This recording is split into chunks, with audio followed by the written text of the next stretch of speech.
জি আসসালামু বলেন। আলাইকুম রহমতুল্লাহ। সালামতুল্লাহ, বলেন কোথায় বলছেন? শেখ মুজিবুর রহমান ভাই ভালো আছেন? জি জি, কোথা থেকে বলেন? আমি ভারতবর্ষের মুর্শিদাবাদ জেলার ফারাক্কা থেকে বলছি। মাশাআল্লাহ, আমার বলেন। প্রশ্ন হচ্ছে আমার প্রশ্ন হচ্ছে শ্বশুরের হুম। উপার্জন হারাম এবং সেই হারাম উপার্জন থেকে তার মেয়েকে সোনার মালা দিয়েছে হুম। এবং সেই সোনার মালা বিক্রি করে জামাই হালাল ব্যবসা করতে চায়। তো হুম। জামাইয়ের সেই ব্যবসা হালাল হবে কি? আপনার আপনি একটা প্রশ্ন উত্তর দেন। আপনার শ্বশুর সাহেবকে বলেছে যে আমি ওই হারাম পয়সা দিয়ে আমার মেয়েকে এই মালাটি দিলাম? জি বলেছে? জি জি জি জি বলেছে যে হারাম পয়সা দিয়ে দিলাম? জি। ওর হালাল কোন উপার্জন নাই, জমি জায়গা নেই, ফসল পানি না, হয় না। হ্যাঁ, কি হারাম রুজি? শুধু বিড়ির ব্যবসা? আপনাদের অঞ্চল জি তো জি বিড়ির, জি জি। বিড়ি বিড়ি বিড়ি ব্যবসা। বিড়ি ছাড়া জমি জায়গা নেই, তার ধান গম পাট হয় না, কিছু হয় না। হ্যাঁ, চাষবাদ কোনো না। রোজগার? যদি, শোনেন, এই জন্য জিজ্ঞেস করছি, যদি কোনো মানুষের 100% 100-তে 100ই হারাম থাকবে, ওর হালালের কোনো মানে উৎসই নেই, তখন বলো যে তার রুজি হারাম।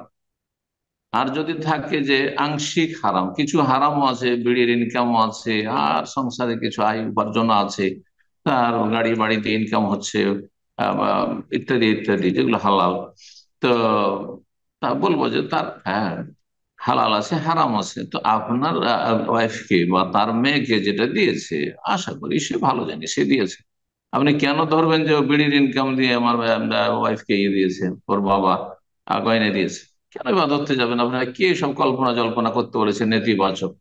বুঝতে পারছেন না?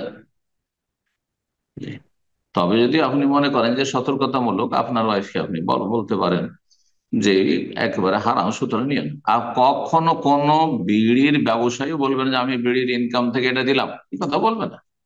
আর আপনার জিজ্ঞাসা করার প্রয়োজনই বা কি? হ্যাঁ, যে আপনি কোনখান থেকে দিলেন? হ্যাঁ, কোনো প্রয়োজন নেই। কোনো প্রয়োজন জিজ্ঞাসা করো কোথা থেকে দিল, রবের কাছে বুঝবে। ও যদি হারাম থেকে দেয় তো নাকি পাবেন না। তো আপনার ওয়াইফকে দিয়েছে, সেটা যদি তার নেওয়া জায়েজ হয়ে থাকে। হ্যাঁ, কখন জায়েজ হবে না? যখন নির্দিষ্ট করে বলে দেবে যে আমি একটা জুয়া খেলেছিলাম, ওখান থেকে এত লাখ টাকা পেয়েছি, ওইখান থেকে তোমাকে গয়নাটা দিলাম, তখন হারাম সেটা। বা অমুকের এই টাকাটা চুরি করা, বেইমানি করা, অমুক এই জমিটা অমুকের বেইমানি করা, দখল করা, এটা তোমাকে লিখে দিচ্ছি বা দিচ্ছি তোমাকে, তখন হারাম সেটা। যেহেতু সেটা কোনো বিশেষ এক ব্যক্তির, সেটা আপনার শ্বশুরের নয় অথবা অন্য কোনো লোকের, তখন সেটা তার জন্য হারাম, অন্যের জন্য হারাম, ফিরিয়ে দিত। বারাকাল্লাহ ফিক। আপনার ওয়াইফকে দিয়ে দিয়েছেন, আপনার ওয়াইফ যদি আপনার স্বতঃস্ফূর্ত ভাবে আপনাকে দিয়ে দেয় যে এটা দিয়ে ব্যবসা করো, তো জায়েজ আপনার জন্য। বারাকাল্লাহ ফিক।